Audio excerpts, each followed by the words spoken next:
South India shopping mall the wedding Mantra సరికొత్త wedding collection South India shopping mall. Anitha, congratulations, మీ report వచ్చింది. Pregnancy confirm అయింది. Thank you doctor, thank you. Hello Shanti, చెప్పు. ఏంటండి అక్కడ function late అవుతుంటే మీరు ఇంకా ఆఫీస్ లోనే కూర్చున్నారు? సారీ శాంతి, అనుకోకుండా ఆర్డర్స్ తో నాకు మీటింగ్ పడింది. నేను ఫంక్షన్ రావడం కుదరదు, నువ్వు వెళ్ళరా. ఒకవేళ మీటింగ్ త్వరగా అయిపోతే మీరు డైరెక్ట్ గా ఫంక్షన్ కి వచ్చేయండి. అలాగే. అనిత, అనిత, అనిత, ముగ్గుడిని కొట్టించిన వీర వనిత, ఏం చేస్తున్నావే? ప్రకాష్, ఏమైంది? ఏమైందా? నువ్వు చేసిన పనికి గుండె మండిపోయి తాగొచ్చాను కాబట్టి నా ఇష్టం వచ్చాడు అవుతాను. నేనేం చేశానండి? ఏం యాక్టింగ్ చేస్తుందండి. నువ్వు నువ్వు ఆ విజయ్ గారితో నన్ను కొట్టించలేదు. ఏంటి మీరు మాట్లాడేది? నా లైఫ్ నా ఇష్టం.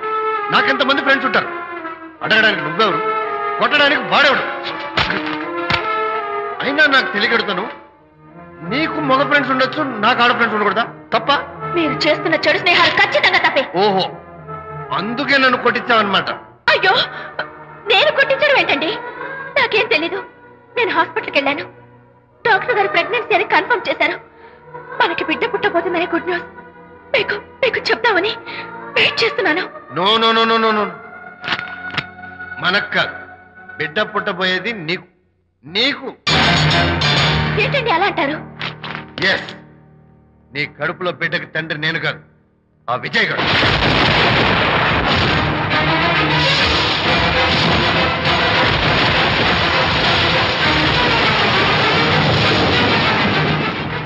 ఏమిటి మీ సీక్రెట్ నాకు తెలిసిపోయిందని కంగు తిన్నావా? ఏమిటో ఊరికే నోరు పారేసుకుంటున్నావు.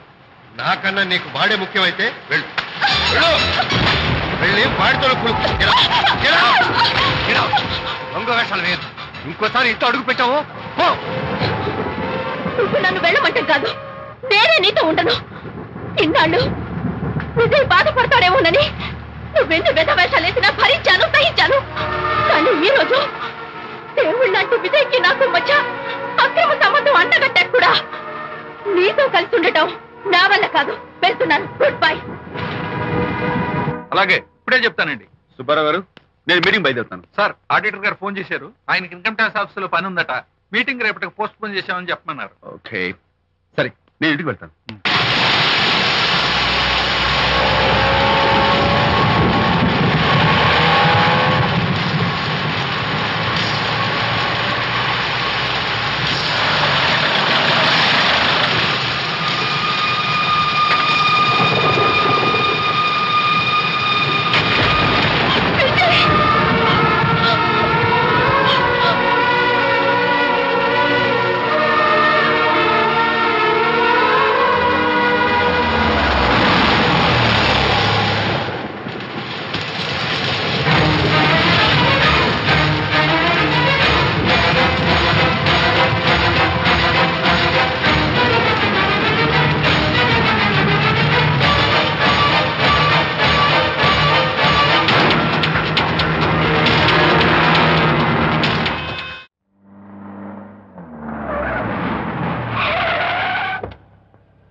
ఏం డ్రైవర్ బాబు, కారులోంచి అమ్మ స్పీడ్ గా దిగారు.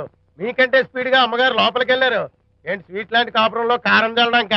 హలో మిస్టర్, పెద్దవాళ్ళ విషయాల్లో తలదొచ్చొద్దు. వంటవాడి రేంజ్ లోనే ఉండు. రే, నువ్వు డ్రైవర్ ఏమో గాని నేను వంటోండి కాదురా, ఈ ఇంటోండి. ఎవరెవరు ఎలా మంటలు పెడుతున్నారో నేను చూస్తున్నాను రా. ఓహో, వీడికి మామూలు టచ్ ఇస్తే కుదరదు, టైటానిక్ టచ్ ఇవ్వాల్సిందే.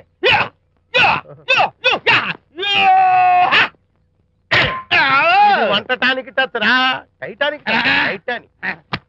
ఇప్పుడు ఏంటి లాభం ఏంటల్లి? నేను ఎప్పుడో చెప్పాను, ఆ ఎర్రతోలి పిల్ల నీ కొంప ముంచుతుంది అని. నా మాట విన్నావా? వాళ్ళిద్దరు స్నేహితులు మమ్మీ అంటే నా మాట కొట్టి పారేశావు. ఇప్పటికి నేను మించిపోయింది లేదు. కౌగిలింత వరకు వచ్చిన వాళ్ళ వ్యవహారం కాపురం పెట్టేంత వరకు తావేవ్వకుండా జాగ్రత్త పడు. అల్లుడు గారు రాత్రి ఇంటికి ఆలస్యంగా వచ్చారు అంటే వాళ్ళిద్దరు ఎక్కడ గడిపారో ఏమిటో. నీ ఆయన లేవగానే నిలదీసి అడుగు. ఏడిస్తే మగాళ్ళు లొంగరు, ఎదిరించాలి. అప్పుడే మన దారిలోకి వస్తారు. అర్థమైందా? అమ్మగారు, ఐడియా గొప్పగానే ఉంది కానీ లోగడ ఇలాగే అనుకుని మా ఆవిడ నన్ను ఎదిరిస్తే గోపకు ఇయ్యం అనిపించి విడాకులు ఇచ్చేశాను. టోటల్ గా మ్యాటర్ రివర్స్ అయిపోతాం, ఆలోచించండి. నీ పని నువ్వు చూసుకో.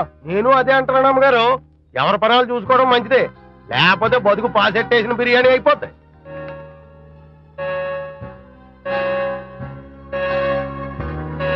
శాంతి కాఫీ.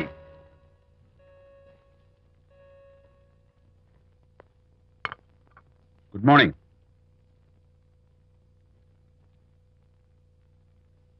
సారీ శాంతి, రాత్రి వచ్చేసరికి నువ్వు నిద్రపోయావు. ఇంకా లేపడం ఎందుకులే అని నేను పడుకుడిపోయాను. నిన్న రాత్రి బాగా లేట్ అయిపోయింది. ఎందుకు లేట్ అవదు? ఆడిటర్స్ తో మీటింగ్ కదా, ఆ లెక్కలు డొక్కలు చూసుకోవడానికి ఆ మాత్రం లేట్ అవుతుందని నేను అనుకున్నా. అన్నట్టు చెప్పడం మర్చిపోయాను, లాస్ట్ మినిట్ లో ఆడిటర్స్ ప్రోగ్రామ్ క్యాన్సిల్ అయింది. అయినా పాపం మీరు ఫంక్షన్ కి రాలేకపోయారు.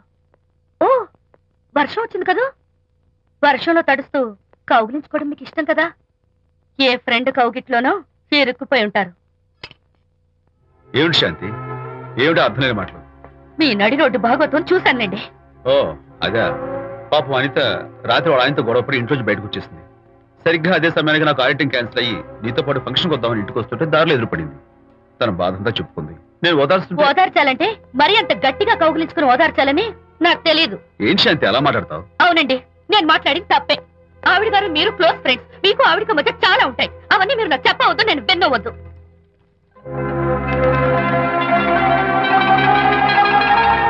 అరే విజయ్, నాన్న విన్నావా? అంతా విన్నాను రా. దీనికి అంతటికి కారణం అనిత. అనిత అంటే అనితో ఫ్రెండ్షిప్ మానేమంటావా? శశా, అలా ఎందుకంటాను? మీ భార్యాభర్తల మధ్య ఇలాంటి అపార్థాలు రాకుండా ఉండాలంటే ఆ ప్రకాష్ కు నాకు చెప్పి వాళ్ళిద్దరిని ఒకటిగా చేయాలి. లేదు నాన్న, ఆ ప్రకాష్ గారు ఉత్తర రోగ్. పైగా నేను వాడి దగ్గరికి వెళ్తాను, అనితకి ఏం మాత్రం ఇష్టం. వెళ్ళొద్దు, వెళ్ళి ఆవేశపడతావు, మళ్ళీ గొడవలు వస్తాయి. పెద్దవాడిని నేను ఉన్నాను కదా, ఎలా సగదిద్దారో నాకు వదిలేస్తాయి. ప్రకాష్, నువ్వంటే చాలా జలస్ గా ఉందిరా నాకు. ఏరా ఎందుకని? అమ్మాయిలకి నువ్వంటే క్రేజ్, అంతా నీవంటే పడతారు ఎందుకురా? కచాక్. ఎందుకో తెలుసా? Because I'm the number 1 photographer. That's my style. కచాక్. ఎవడ్రా వాడు? ఆ విజయ్ గారు లేడు, వాడి బాబురా.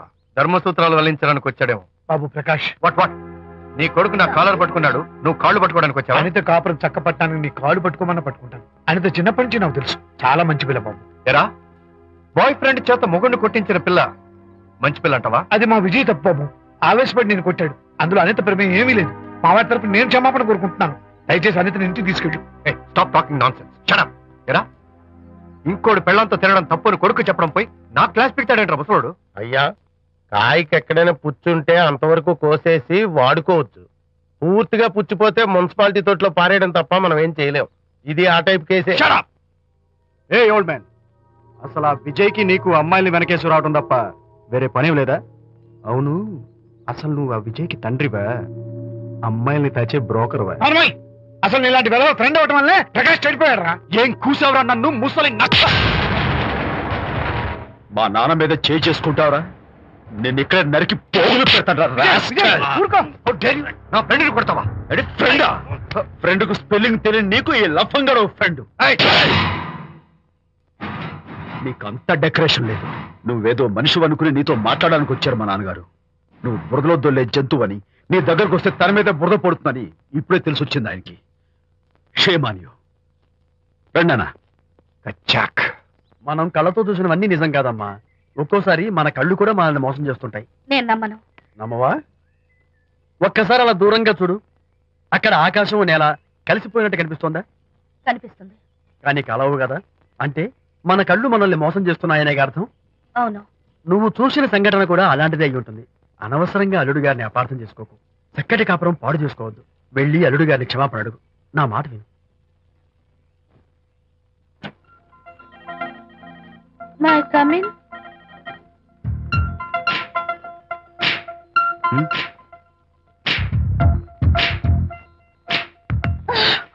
I'm so sorry.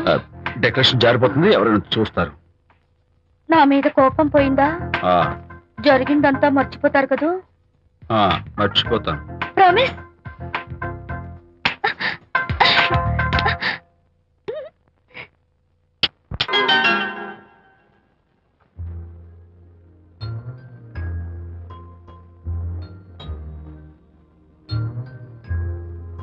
పాపా పాపా, ఏంటి బొమ్మలో పుట్టబోయే నీ బిడ్డ ఎలా ఉంటాడో చూసుకుంటున్నావా?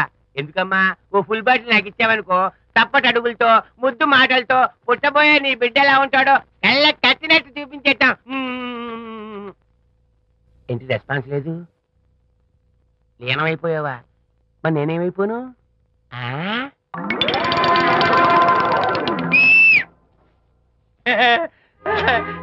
భగవంతుడు బాట్లు అనేక రూపాల్లో కనిపిస్తారట. ప్రస్తుతం ఈ కప్పేలకు బాటిలా కనిపిస్తాను.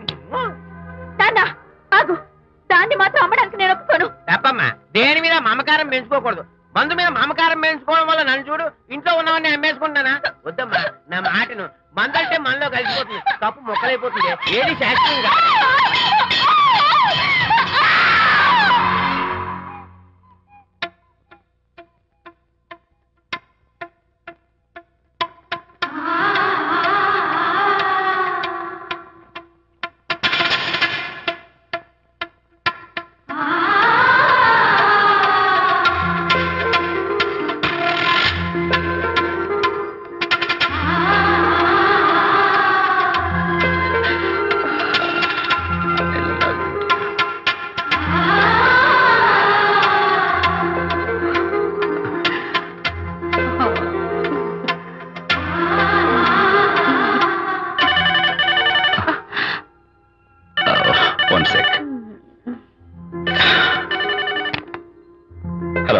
నేను విజయని మాట్లాడుతాను. బాబు, అనితమ్మ గారిని ఆ తాగుబోసు వచ్చినోడు తోసేశాడు. ఏమైంది? అమ్మగారు కింద పడిపోయారు. బాధతో మెలికి తిరిగిపోతున్నారు. ఓ మై గాడ్, నాకు చాలా భయంగా ఉంది బాబు. మీరు తొందరగా రండి బాబు. నేను వెంటనే బయలుదేరి వచ్చేస్తాను. ఈ టైంలో ఎక్కడికండి? అనిత కింద పడిపోయిందంట. నేను వెంటనే దగ్గరుండి హాస్పిటల్కి తీసుకెళ్ళాలి. వేరే ఎవరైనా తీసుకెళ్తారండి. ఇప్పుడు మీరు వెళ్ళొద్దు ప్లీజ్. అర్థం లేకుండా మాట్లాడుకో.